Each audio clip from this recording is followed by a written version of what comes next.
The following podcast is a proud member of the Blue Collar Roots Network. Find all the shows by visiting bluecollarroots.com. It's like your favorite call-in radio show, without being able to call in, and without being on the radio. Building HVAC Science with Bill Spohn. Hello and welcome back to the Building HVAC Science podcast. We're here to help the professions of building science, building performance, and HVAC work better together, making customers happier in the homes they live in and the buildings they work in. I'm your host, Bill Spohn. Today, we're going to be talking about a topic that's really near and dear to my heart. In fact, the topic is my own home. So my head's been wrapped up in building science, maybe like over-insulated, and HVAC performance since the late 1980s. So how do I sort through all these theories and experiences and learning that I have to bring my own home design to reality? And then what's it like actually living inside these theories, the home that I've designed? So in this podcast, Nate Adams, our friend from HVAC 2.0, becomes host and interviews me. Now, the podcast was recorded in May of 2020, so you'll be looking at some things when the house is in the final stages of finishing, but we haven't moved in yet. And he'll explore in his own way the background, what I'm doing, why I'm doing it, and challenge me with some good questions. Find out about the influences in design and construction. So I'll give you back over here to Nate so you can hear more about the SpohnHome interview hosted by Nate Adams of HVAC 2.0. Welcome to the Building HVAC Science podcast. I'm your host, Nate Adams. Just kidding, just for today. Bill and I have been having discussions about his house here a couple times, and I actually went and visited him just before the whole coronavirus thing happened. It was, I don't know, week before, 2 weeks before. So we're just going to talk about what we saw, what's happened since, how the project's going. I think it's cool that Bill asked me to be here. So thanks, Bill. You're welcome, Nate, and I'm really pleased to have you interviewing me. Takes the load off. It's easy for you to say. I had to go figure out some questions and stuff. What is the move-in date currently? They haven't set a firm one. We plan on doing that within the next week or so because they're still catching up. As you mentioned, the coronavirus caused a delay in construction. And the original one we were looking at was July 27th. I'm hopeful that it's before September 30th. Like we didn't lose more than 8 weeks. And we'll see what that is. That's what I'm hoping for. And that's 2020.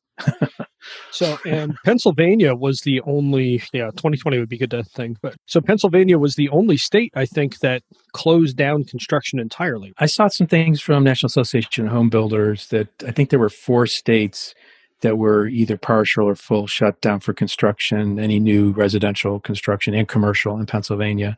And then they started to release those restrictions and prohibitions around May 1st. Okay. So when did Pennsylvania open back up?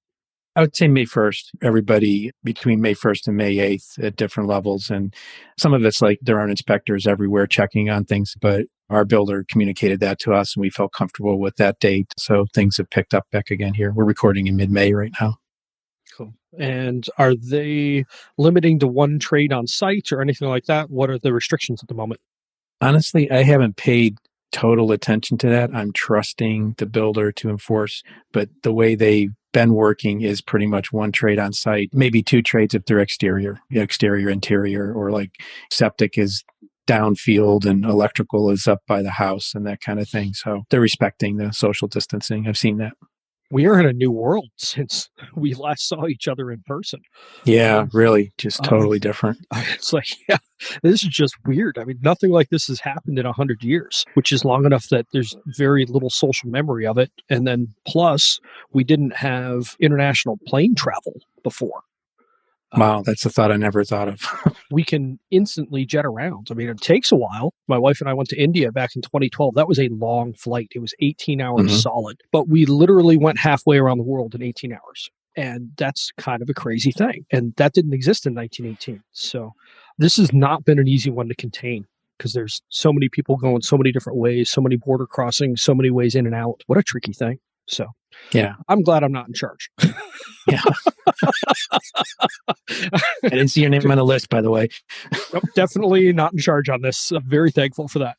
But I don't want to dig into that really. But I'm just curious, how did it affect the construction side of things. Ohio didn't really shut anything down. There's a little bank that was a Chase, and they sold it to a smaller local bank, and they've been renovating it, and they've been going full force through the whole lockdown, which has been interesting.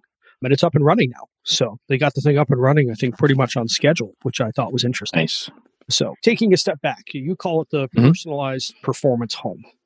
You just had your first blower door test, what was it, a week and a half ago now? Yep, almost 2 weeks. So what was the target and what happened? The target was one ACH50, which would have been about 600 CFM at 50 pascals. We ended up much closer to 1200. It was not a pass by the standards that we were going for. We did do some minor air sealing with tapes just to see how different prospective leakage areas could reduce the flow. We were using a couple thermal imagers. Construction consultant, Rhett Major, the energy doctor, friend of mine, he used his Fluke thermal imager, and I actually have on loan from Testo, like a super resolution one that's 4 times better. Very sharp thermal images. So we were able to pinpoint a lot of the areas, even though there was a very mild temperature difference. It was like 60 degrees inside the house and 54 degrees outside. So we didn't have sort of a massive delta T, but we were still picking up thermal signatures. A 60-degree delta, and you were getting something still? Yeah, with these cameras. Yeah. How expensive were those cameras, by the way? I think I want to say it's around 17,000, something like that. Good Lord. Yeah. I don't know that all of our cars together are worth that right now, but it's cool. The stuff that's on the high end, there's some just incredible stuff. So 6 degrees was enough delta. I mean, my general rule of thumb in my mind is I want 15. Yep. I'm using an inexpensive FLIR 1 for the most part. Right. So, in general, for our practice, it's more of a sales tool than it is a diagnostic tool oftentimes. And as a diagnostic tool, if you got a little bit of delta, that's enough. But I don't know, that's wild. 6 degrees. Holy cow. Yeah. So where were the big leaks? There's the architecture of the house. There's a vented attic space that's above the second floor area. And we believe it was coming in through that deck area because it was we have LED quote unquote can lights. So there's like minor penetrations, but somehow things are getting behind the sheathing and the decking area in the attic. The attic is accessible. So that's going to be the point of repair that they're going to go after. The builder's going to go after. And by the way, the builder was not happy with the result. They felt that they had, to the best ability, committed to a 1 ACH 50 or 600 CFM and missed the target. They weren't happy and they were very curious. We spent like 90 minutes going over the report, all the images, discussing the areas. So they want to take another hack at it. Oh, it's great that they want that. It sounds like you and Rhett didn't beat the crap out of them. No, like we're just more, here's what we saw, here's what we think, and let's go about this together and try to make it better. So I think they're looking at us like this is a project they'd like to do well on and be able to point back and say, hey, we can do it this kind of level. And they're learning. It's in a learning process. It's tough. Learning air sealing is, in theory, it's very simple. That's where inside meets outside. Make sure it's sealed. Right. But the reality, there's all these little weird pieces. And I've never seen a manufactured home like yours. Like I've seen a handful of them, but I've never seen one where they were aiming for high performance. It's a intricate roof design. I remember the supervisor in the factory saying to me, Mr. Spohn, do you realize you have 9 roof lines? And then he like stared at me, 9 roof lines. Like you're making this tough on me. Now they accepted the work, but it was a bit of a challenge for them to make all these different planes come together. And to get to where they got to, I think it's very amazing. And considering that it's a modular construction, as you mentioned, so they're literally 4 boxes, about 14 feet wide by 64 feet long by around 11 feet tall, 4 modules that came together on site, all built on different lines. I mean, the same factory, but different lines. And the deviation, I think you saw it because they hadn't sealed the exterior yet. How big was the deviation from over 64 feet between matching the walls? It was about a half an inch, if memory serves. Yeah. We don't believe any of the leakage is coming from the module-to-module interface. We believe it's coming from the roof deck area. That's really interesting because when you first told me about it, I'm like, oh, look, they screwed up those. But it also seemed like, how are you going to screw that up? Because Rhett suggested it was backing rod with what kind of sealant was he going to use on top of the backing rod? I think it was Prosoco. That would make sense. One of their products, yeah. Yeah. In our practice, we do very little wall work, because even when people look at us like a 30 to 50 or maybe $60,000 budget, like that's a lot of money. Like, not really. When you get into it, if you're trying to do a lot of shell work and an HVAC system, you burn 50 grand before you touch walls. So I've always been curious to try and use Prosoco, but haven't had a project where that fit. Maybe someday. Or maybe not. Either way, I can see your house. Sometimes just seeing it is enough. And I'll just watch Hammer and Hand out west. They're always doing crazy stuff with Prosoco. Interesting. Anyway, they do a lot of passive house construction in Seattle area, if memory serves. So they're an interesting page to go watch. Anyway, so Prosoco was sealing that stuff. In the attic space, was it like top plates at all that were leaking? Was it mainly the lights? Like, what did the leaks look like? I haven't been up there, so I can't really comment on that aspect. Well, in the infrared, could you see what the issues were? Yeah, it was the can lights. There's actually a room, which is like a giant closet above the master bedroom. It's not a room. There's actually no piped in heating and cooling, but there is the ERV. There is an exhaust or a return for the ERV in that space. And the idea was to provide some kind of airflow through a door undercut into that space. That room had some of the most leakage in the ceiling area and along the walls, like along the knee wall area. So they're going to, because it's all sealed up, they're going to actually just caulk between the floor and the wall area to try to cut down on that. That's right. Yeah, it's all drywalled in there for the moment. Yeah. There was carpet covering in that little room is accessed from one of the upstairs bedrooms. There's a carpet covering. I don't know if it was visqueen or whatever the material was, just plastic over the carpet that was installed in the factory. And when we closed the door to that space, the air coming out made that plastic billow. So it was very indicative, of the... You're right. It was indicative that that's a major source during the blower door test. So yeah. Well, that's good. That carpet should be easy to pop up, and you could pop up the OSB as well on the floor there, right? There's no carpet in that room. Oh, that's right. You hadn't even done it This yet. was just, it was coming under the door and sneaking under the carpet covering into the bedroom and making the bedroom billow. Do you remember what the zonal reading was on that? We didn't do zonal. There aren't enough doors up, and there's just still too much material in the way. So I'm going to make note of that hopefully as we move along here, we can do a zonal test. Yeah. To those who are listening and aren't familiar with zonal test, zonal pressure diagnostics, that's the full term for it. It's a really fancy phrase for when you have the blower door running, you throw the manometer hose underneath the door or into whatever cavity you want to measure, and then you close the door or you check whatever the pressure is in that cavity. And if you are depressurizing to the standard 50 pascals, if the manometer reads 0, it's entirely inside the house because you're creating a 50 pascal difference. And if it reads 50, it's entirely outside the house. And on a house like Bill's, which is supposed to be really tight, none of those readings should be very high. Like, I doubt that any should be above 1 or 2, which should be 2% or 4% connected outdoors. If you double the zonal number, it's how connected it is to outside. So that's something that we do in the HVAC 2.0 comfort consult. We check every room in a house that has a door on it because it only takes 10 or 15 minutes once the blower door is up.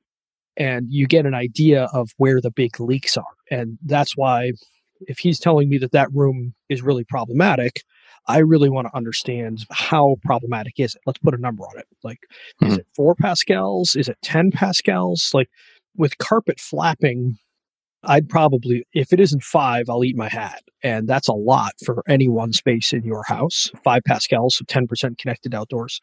So hopefully that's the main source and you can get to it. So we'll see where they go. But getting from a 1200 CFM 50 blower door down to a 600, if you have an idea of where to look, that sounds possible. But 600 points, that ain't easy. It's a lot. Yeah. That's so for reference, every ballpark 1500 CFM 50 is about a square foot. So I forget all of the exact numbers, but basically every 10 CFM 50 is a square inch, and there's 144 square inches in a square foot. So 1440, where I just round up to 1500 because none of this is exact. It's just trying to get an idea of what's going on. So at 1200, you've got a total hole probably the size of a legal sheet of paper. Something like that. So not 8.5 by 11, but US legal. And the goal is to get it to half. I'm really curious to hear what happens next on that. And I'm fascinated that it wasn't the joints, because I looked at those joints. I'm like, oh boy, that seems fairly easy to goof up, but I was wrong. So Mhm. won't be the first time, won't be the last. So that space, it's kind of a cool room, the one that ended up leaking. The idea is it's basically an oversized closet. So you're hoping that the grandkids basically end up keeping their toys in there, right? Yeah, something like that, or just quote unquote conditioned storage that's accessible, isn't in the basement. There is no attic. So that kind of thing. It's great. Having a 6-year-old myself, I would love to have a place where I could just have her go with all of her toys instead of having them being scattered everywhere. Reminds me of the meme of the shark. It looks like he's in pain with his head sticking out. So the shark just stepped on a Lego. Pretty much all of us parents have done that or something similar. So anyway, I thought that room was cool, like as a kid, because it's got the nice slope ceilings and it feels smaller in scale. I would have really liked that. Looking back on it now, my parents' house, we had a sunroom that stuck off the side and there was a crawl space under it. And my brother and I loved that crawl space because it was kid sized. And that was a big house. It was a 5,000 square foot house. So the house is definitely not kid sized. So it was nice to have a little space. Curious to hear what your grandkids think as you get there. Sure. So moving on the performance side, let's talk about the HVAC side. Mm-hmm. So HVAC is not there yet, or is the unit delivered?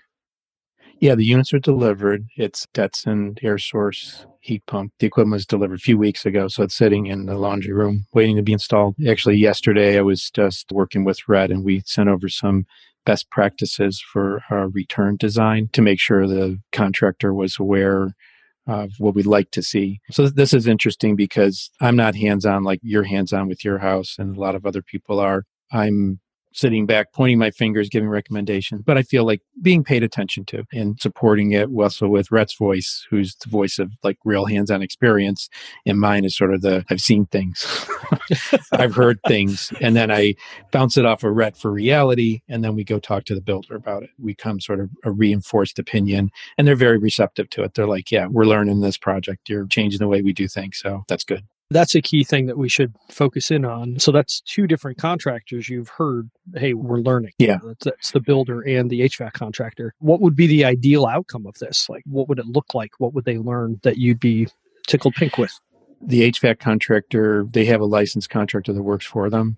So the builder is the HVAC contractor, if you will. And because the duct design and layout is done pre-ducted in the factory, because it is a modular construction, and they've had 12, 13 years experience doing this, not all with the same kind of system, but they've grown to understand how to work with the factory and then execute it in the field so that they have happy customers. And even the builder himself, the co-owner, the co-founder, he built his own house using their system and he lives in it now. We've had a chance to pick apart and meet at his place and look at different aspects to understand how they go about their work and actually trying to take it like a level above what he's done in terms of the building performance quality, put it that way. Nice. So what are some of the specific details that you noticed there that may or may not be the same on yours? There was one area of the house where we did a blower door test at his house. And when we saw an area that was a wall that had a lot of leakage through it, and we showed it to him thermally, and he's like, yeah, that was a problem. So it's sort of like an understood thing that I don't know what got in their way of making it right. There was some thermal bridging going on. There was some air leakage going on. That's the kind of thing we didn't want to see in ours. And also there was some leakage around door frames. Actually, one of his doors had some substantial leaks around it. We saw no leakage around any of the door frames in our house. Actually, we do have passive rated sliding patio door that got a little racked in the transport process. And that was leaking when we were testing. But the manufacturer actually is located only 60 miles away. They're coming out this week to fix everything, to go over all the windows and make sure everything's in place. So there was some leakage from that door, which we didn't tape off, didn't seal. We knew was happening. So that's probably the tertiary opportunity is with that door. Okay. But he had door leakage, like his inset doors were leaking, installed doors were leaking. None of our doors were leaking. Cool. So very careful installation practices then. So back to the HVAC. Through the walls, you've got the medium velocity ducts. What is it, 2-inch inside diameter, 2.5? I think they're 2.5, yeah. Okay, I think that makes sense because I think that's a hair bigger. Unico systems, like your more standard high velocity, are 2-inch, I believe. Yeah. So those are going through the walls, and that was interesting to see going up and going back. But what kind of captures my mind, and I'm a geek, so sorry, but I'm wondering, what is that going to look like in the basements? What is the trunks made of? What size are the trunks? How are the takeoffs going to go for doing that? I'm curious what happens in the basement once the actual HVAC gets installed. Yeah, so it's actually an electric furnace that will have AC coil placed in the return. That's the preferred construction because they don't want us ever see the electric heater over the coil, basically. I believe that's the concept there. So the A coil gets placed in the return, then it goes through the blower and then through the electric heating elements. And electric heating elements are intended there for backup heat to cover when it possibility when it gets really cold. Although we believe we're sized for design days to have the system handle it, but we have that in there sort of as a reserve. Above the electric coils, they recommend a distribution box because it's a relatively high pressure system. It operates at about 0.8 of an inch to 1 inch of water column. We have 4 zones going on. So I believe, and actually I meant to this week, I want to review through the installation manual to be able to go on site with them and make sure they're following instructions. And I learn from the process as well as they do. But we have 4 zones. So I believe there's like a distribution box on top. And then immediately into that, you connect the 4 zones. I want to say they're 8-inch diameter takeoffs that then go into 8-inch trunk lines. And then the 8-inch trunk line has individual saddles that have sealant on them that are placed to hook up the quote unquote hoses, if you will, the distribution ear hoses. Yeah, that's what the small ducts look like. They look like a large shop vac hose that's insulated. Right. Not exactly like that, but close enough that it's a good mental picture. So is it the 8-inch trunk lines, are those hard duct or are they flex or they're hard. Something special? Okay. Yeah, they're hard because you have to put the saddles on them. That would make for the sense. takeoffs for the hoses. Yeah, that's what I was wondering. And we're both Northerners, so we prefer hard ducts. You go down south and everything's flex and duct board, and we look down our noses at them. Yeah. No, just kidding, everyone. Cringe or shiver more so for me. But it can be done well. It's Neil Comparetto and John Semmelhack just did a great little video on HVAC School, their YouTube channel, of testing out a project. And Neil had run... my memory's failing me. It was somewhere between 70 and a 90-foot long run of 6. It's close to 100. Yeah. Yeah. And it was still outputting 95 CFM. So it's with good install practices. It's amazing what can happen with Flex. I think my main issue with Flex is usually that it's done so poorly that it can screw up the experience for the client on the other side. Sure. The system from Detson actually is their smart duct system that they've branded it. So it's the distribution hoses, if you will, as well as the fittings that go through the wall. So these are like nozzle vents, if you will. And they actually come out with these new adjustable flap dampers that can be placed on the nozzle so you can direct and control the airflow. Even though it is zoned, you can take it to another step and control it by the nozzle. Yeah. And the intended max flow from each nozzle is around 33 CFM. Oh, that's interesting. I didn't know that. Some rooms needed a couple of nozzles, 3 nozzles. Some only needed 1 based upon the expected loads that were calculated with the manual J. Who did the load calc, by the way? Michael Hausch. Okay. I thought that's what I didn't know if you had done another one as well. Did he do the duct design as well, or how did the duct design get done? The duct design, we fell back to the experience of the builder who's familiar with the factory and also their experience with the Detson Smart Duct system. Detson actually has a design calculator. It's a spreadsheet that they provide for builders and contractors to go through and put in your loads, and it will come up with a design, a recommended design in it. So it's very cool. And all these things cross-checked each other. And we also did a passive house block model, if you will, of the house using the passive house planning package, which includes the windows, the wall assemblies, the air sealing, the orientation, and that agreed with Michael's calculation with manual J. I mean, to within a few percent. Oh, that's perfect. I mean, that's the ideal too. Ted Kidd, my partner, and I very much like finding ways to back check calculations. And I can't think of it. It's not a reference point, but a reconciliation point. The more reconciliation points you can have, the more confident you get to be, especially when you're being aggressive. So speaking of being aggressive, how many square feet is the house and what is your load calc? The number of square feet for the first and second floor is around 2,900. and the basement is around 1,600, and the basement will be conditioned. So I guess overall it's About 45. 4,500. Yep. What was the second question? Second part? What is the load on the house? Oh, we expect to see around 2 tons of cooling and 1.8 tons of heating. Really? Your cooling load came out Yeah. bigger than heating? Let me double check that. No, it's possible because, I mean, with your house being basically unshaded at the top of a hill, it's going to get a lot of solar load. Yeah. I haven't done a load calc crazy high performance home, but the heating and cooling usually do get closer to each other. A leaky house, your heating might be triple your cooling load. So for anybody who doesn't know who's listening, so Bill lives in Pittsburgh. I live in Cleveland. So we're very similar in climate. He's a little bit milder than we are, but not a lot milder. So do you know what your design temp is there, Bill? Let me correct that. I need to correct that. And I actually pulled up, I should have done this before I pulled up the manual, Jay. The summer outdoor is 84. The winter outdoor is 9. Okay. So I guess those are the major points. And then the heating was 24,555 was the heating BTUs, and the cooling is 21,118. Okay. So yeah, still that's way closer than what we normally see. 2 to 1's more common for our retrofit work.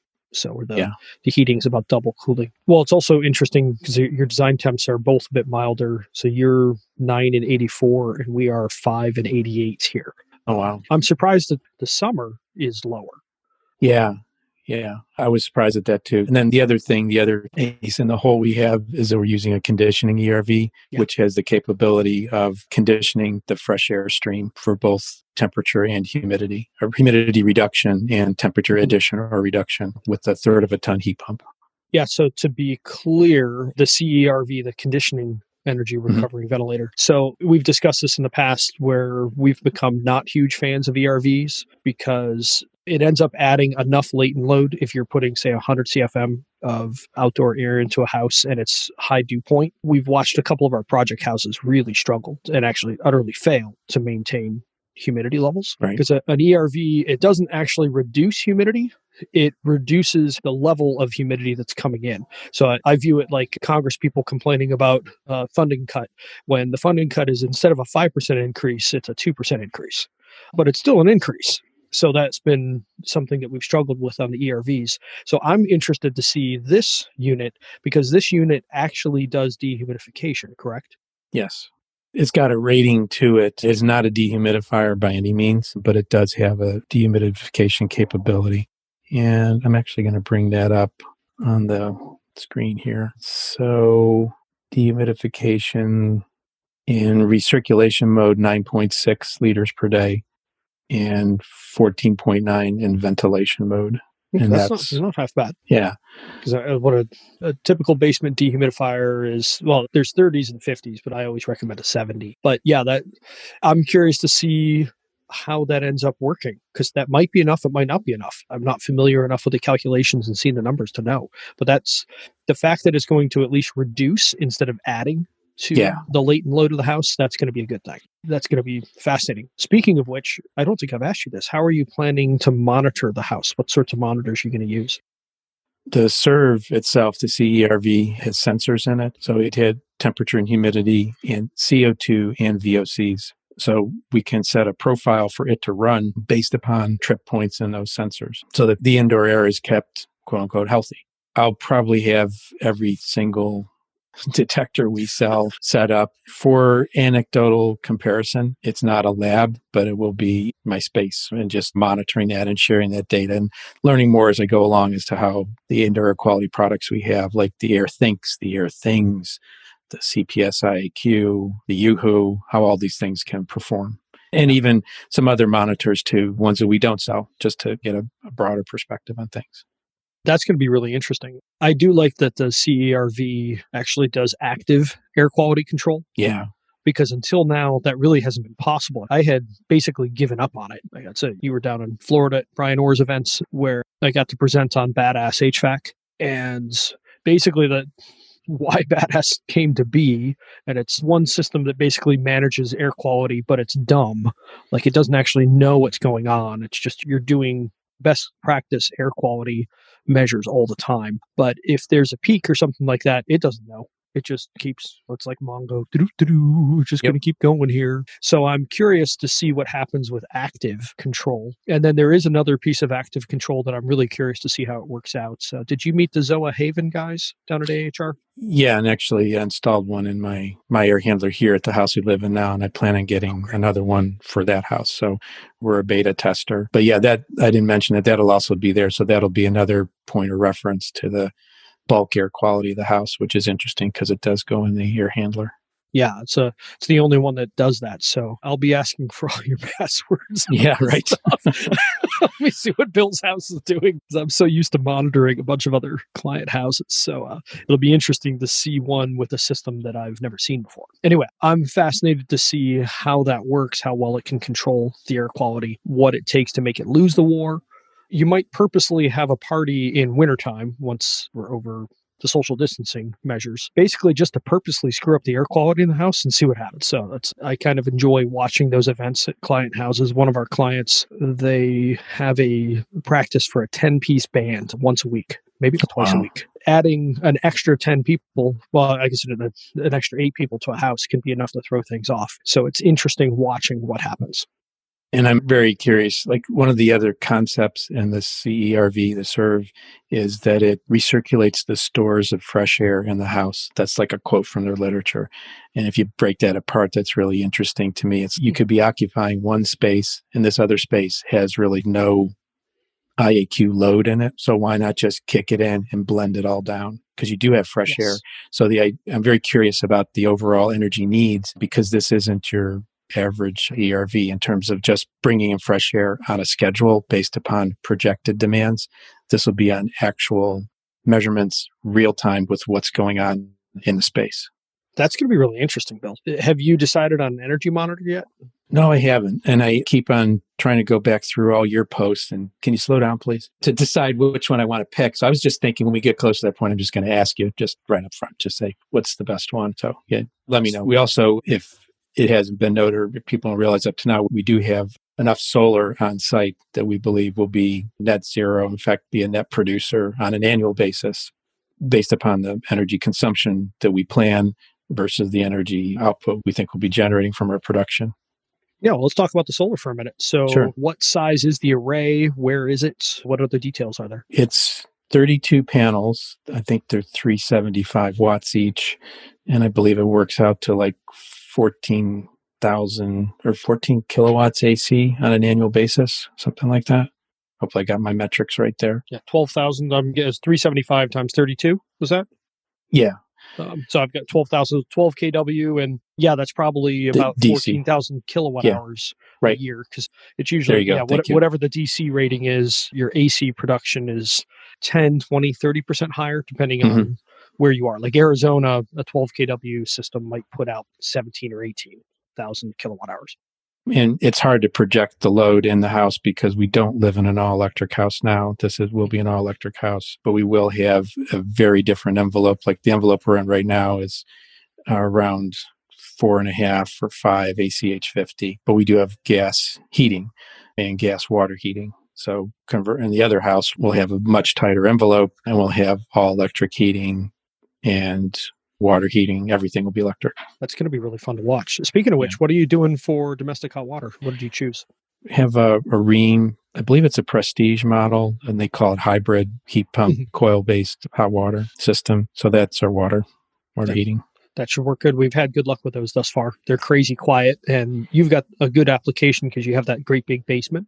Yes. If you put them in a small room, you can drop the temperature of that room 10 or 20 degrees, which is unpleasant. It depends on your water usage as well, obviously. So for the part, it's going to be you and Marilyn, so it shouldn't be too big of a deal. But in our old house, we had, it was a similar sized basement. So the basement there was 1,400 square feet, and it would drop the temperature of the basement 1 or 2 degrees. Wow. Which isn't that big of a deal.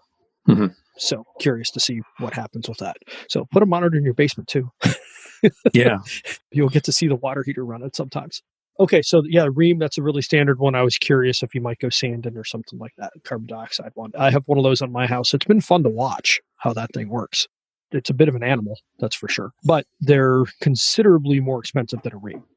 Yeah. Or very similar annual energy use, although the curse of the ream is it's the energy use of the units, but it's also going to be pulling some energy use from inside the house. Sure. I think people probably worry too much about that, but it's not true apples to apples is my point. It's a bit of a vampire, yes. Yeah, which that may be interesting to watch on design days, because that's where it will probably end up mattering. But we'll find out, because I think the compressor is basically the same size as Yeah, I'm not sure. because a third of a ton is 300 watts, something like that. Like every ton's about 1,000 watts a pull, give or take. So a third of a ton's 300 watts, and the reams, if memory serves, pull about 400. So the serve might offset. We'll find out. Got it. The only other question I wanted to talk about was, so 6 functions of HVAC, which we had talked about early on, and that's what the whole badass concept ended up getting built around. Yeah. So let's just walk through them briefly and talk about how your house is going to deal with those. So the first function is load matching. What's going on with that? I thought you meant load calculation. Load matching, yeah. It's variable speed outdoor and indoor unit. So the blower, the compressor is all variable speed. It's 4 zones. So it isn't going to be like full spectrum variable. If it was only one zone, I think it's 25 to 100% by like 1% increments. What we're going to have instead is 25 to 100% with 2 stages at each zone. So it'll be effectively 8 steps in between will be the ability for the system to modulate. That'll be great.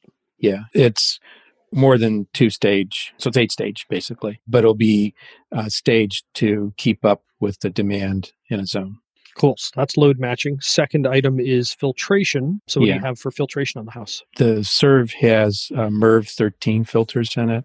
And it also has the capability to add active carbon filters. And they have a tested VOC absorption filter. I haven't studied it deeply, but it's got scientific backing of a filter material, a media that does absorb VOCs. So this would be, of course, on the inlet airstream and also work in recirculation mode too, because the unit can, like I mentioned before, recirculate the stores of fresh air. It can recirculate and cleanse the internal air inside the house. And then what will the central system have for filtration? Right now, it's going to have a 4-inch media horizontally mounted. That was what I was sketching up yesterday. Okay. Probably going to put in MERV 11 at this point, just for loading in it, because our fresh air system is going to have a 13 in it. Yeah. So there's a balance there. So we'll see how it all works. Not to jump subjects too much, but just to touch on Corona for a minute. In the research that I did, because I did a webinar with Retrotech a month ago or so, I'd never looked into viruses specifically as far as air quality, but getting to MERV 13 and up, it depends on how worried you are about it. I don't know that you need to be particularly concerned because it's just the 2 of you and you don't go out that much. But getting to MERV 13, you at least knock 75% of the smallest particles out of the air, where with an 11, it's more like 20 or 25%, something like that. And that's like, it's below 1 micron. Forgive me, I don't remember all the exact details. But anyway, it's my thinking for Corona has evolved a little bit to leaning towards a 13, but generally 11 is what we specify, 11 or higher. Got it. If that matters. So anyway, what about dehumidification? We've touched on this. Do you know much about the central system, its capabilities? I'd have to look at the design for it. Well, so I guess one thing I'd be curious on that system for, well, 2 things. I mean, will it have reheat capability down the road? Who knows? But like it technically has the stuff. But I'm curious, can you slow down the airspeed with that system to run the coil colder and shift the sensible heat ratio? I'm just curious. I asked the design manager from Detson that question, and he said you won't need it. That was the short summary of the conversation because of, I believe it's because of sort of the low loads will be impressing upon the equipment. So I'm just going to trust and monitor, verify. We do have, of course, from normal cooling coil dehumidification capability. Yeah. We have dehumidifying, hopefully, the bulk of the air coming into the house. And then the mechanical room is so large, we could easily add supplemental dehumidification if that becomes a need. Yep. Well, it's just curious to see where it is. If it matters, we usually just recommend for anybody who has a basement, have a $200, a 70-pint, a big box dehumidifier in the basement that helps carry the load in the shoulder seasons as needed. So food for thought. For $200, it's the curse is they don't last crazy long, depending on how hard you run them. But okay, so that's dehu. Fresh air. Do you know what the flow on the serve is? Yeah, let me see. I have it right here. I want to say it's up to 350 CFM. Yeah, it's 100 to 300 CFM. That's the range. Okay, so that's a lot. Okay, well then you're going to be able to go way over 62.2. That's going to be interesting to see how that works. And then you might run a couple of experiments where you shut it off as well to see what happens. So that's going to be plenty because 62.2, I mean, the rough numbers are 100th of square footage. So that would be about 30 on 2,900 square feet. Am I doing that right? Feels like I'm screwing something up there. It's 100th of square footage plus the number of bedrooms plus 1 times 7.5. So how many bedrooms of the house? 3? Yes. So 3, so 4 bedrooms, so another 30. So technically 62.2 might only be 60 CFM for your house. So you should be good to go. Yep. Be interesting to see how that works because obviously you won't get any air infiltration credit on that place. Right. It's going to be pretty tight by the time we're done. Okay, so that's fresh air mixing. So you had alluded to that earlier. So stirring the house up, like good example of this is when you're sleeping in your bedroom with your significant other, it's not hard to get CO2 levels into the 1,500 to 2,000 parts per million range. Mm-hmm. We should be staying in the 600 to 800 ballpark in general indoors. If you're mixing that room with the rest of the house and the rest of the house is say at 600, that helps quite a bit. So what do you think you're going to be setting the house up for mixing? I don't know. The thing is the serve periodically run to sip the air to decide if it needs to bring in fresh air. So I don't know. I trust the guy that developed, I've spoken with him, had him on this podcast before, Ty Newell, and he and his son, Ben, have developed this product over the course of the last decade or so. And I think he lives in a house with the first generation unit in it, and he's a constant tinkerer and improver engineer. So yeah, I enjoyed that episode of Ty. So the serve is going to be tied to the central system, correct? No, it's independent. Oh, is it? Okay. Yeah. So is it a whole separate set of ducts then? Yes. Yep. Oh, I didn't realize that. What a big miss on my part. How many ducts are there? They basically go into bedrooms and so forth? Yeah, bedrooms. So 3 on the supply, office 4, and I think there's either 1 or 2 in the big living space. And then on the return side, they're in the laundry room in each bathroom and that spare closet room.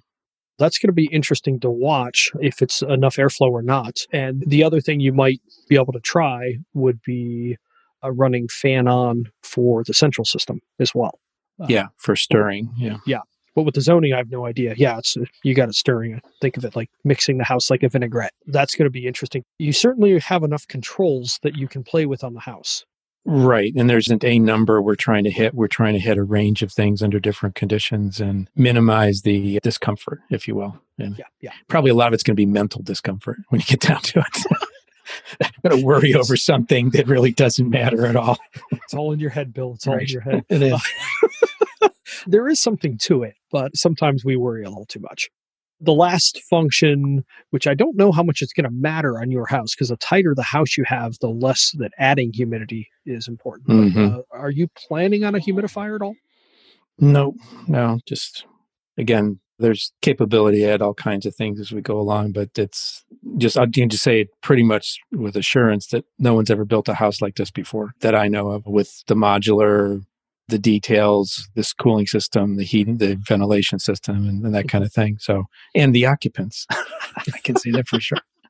Well, Marilyn's fine, but you're a little weird. Yeah, right. Just giving you a hard time, Bill. I'm going to be curious to see what happens once it all gets into operation. So what is the schedule for getting the HVAC going? They're doing the SketchUp design not SketchUp, but I mean, just coming up with the materials this week. They'll be buying materials this week. So we just got electric from the utility because we'll be net metering. We're not off grid. There's no batteries. There's no storage on site. So the electric from the utility just came in. The pole just got put up last week. And the builder got a quote from the electrician yesterday to wire up the house. So HVAC probably won't go in until after the house is wired. That would make sense. Got to have power for it. So probably within the next month, though, sounds like. Yeah, things are moving pretty rapidly now. Things have picked up speed. So like the septic system will be tested on Wednesday with generators, and they brought in 1,000 gallons of water to load it so they can have the county look at it and give its blessing and then bury the drip field. Great. You're getting there. At least you're not trying to live in your house like we did with this little place that we bought last year. Right. We lived here without running water for like 2.5 months. It was annoying, but we got there.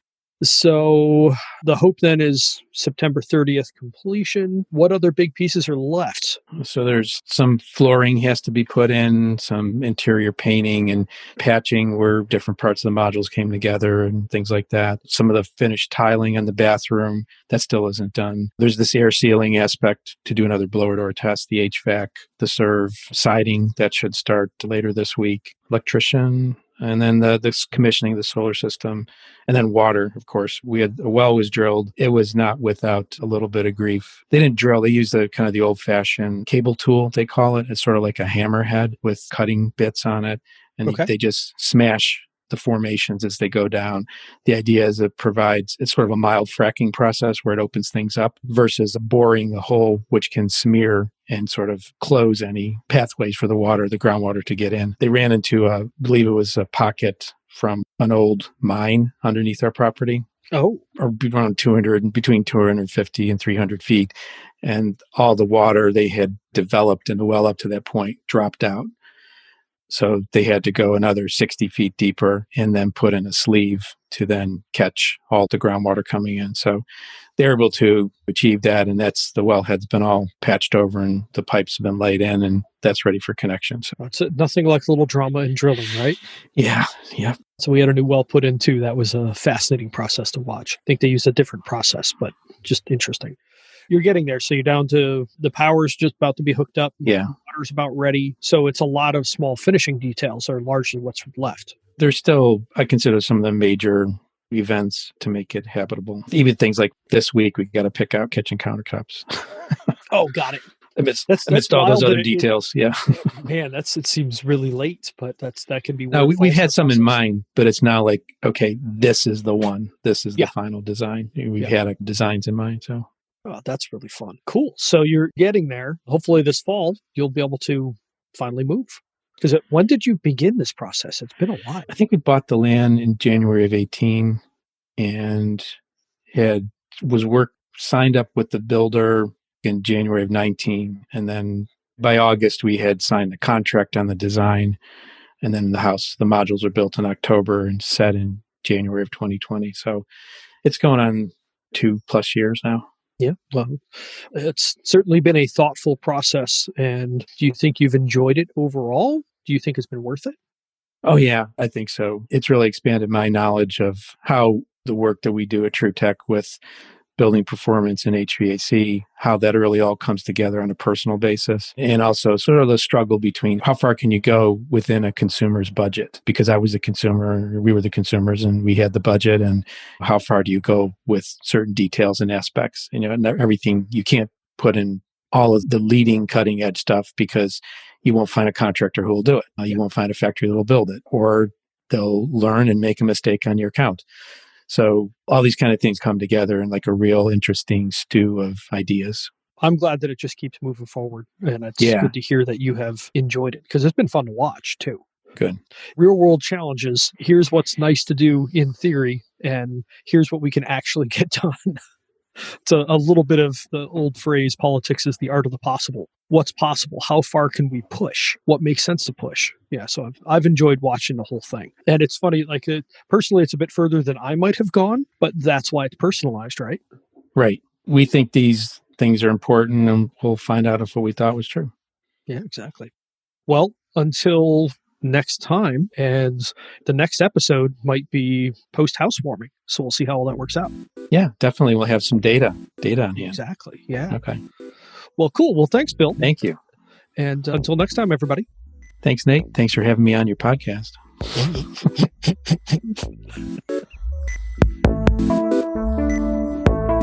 Thanks for listening to this podcast with Nate interviewing me on the SpohnHome. You can find other trade-oriented podcasts like Tool Pros, HVACR School, Service Business Mastery.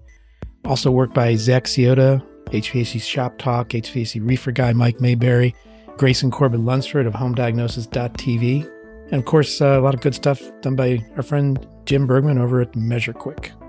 I also host the Res Talk podcast, and there's sort of a parallel episode to this in Res Talk where Laurel Elam of Res Talk interviews me. It's a little bit later date, so you can kind of catch up there. I'll probably have Nate come back again and interview me later to cover what the updates are on this and get him to delve into my brain in terms of what's happening lately with the SpohnHome. If you want to keep up with other things that I find interesting, you can follow Building HVAC Science on Facebook by typing that into the Facebook search bar. Here's a thought for today by William Morris. Have nothing in your house that you do not know to be useful or believe to be beautiful. Thank you for listening to the Building HVAC Science podcast, which is a production of TruTech Tools Limited. And I'm a co-owner of TruTech, and any of the opinions voiced here are those of my guests or myself. Thanks again for listening, and tune in next time to the Building HVAC Science podcast. Take care.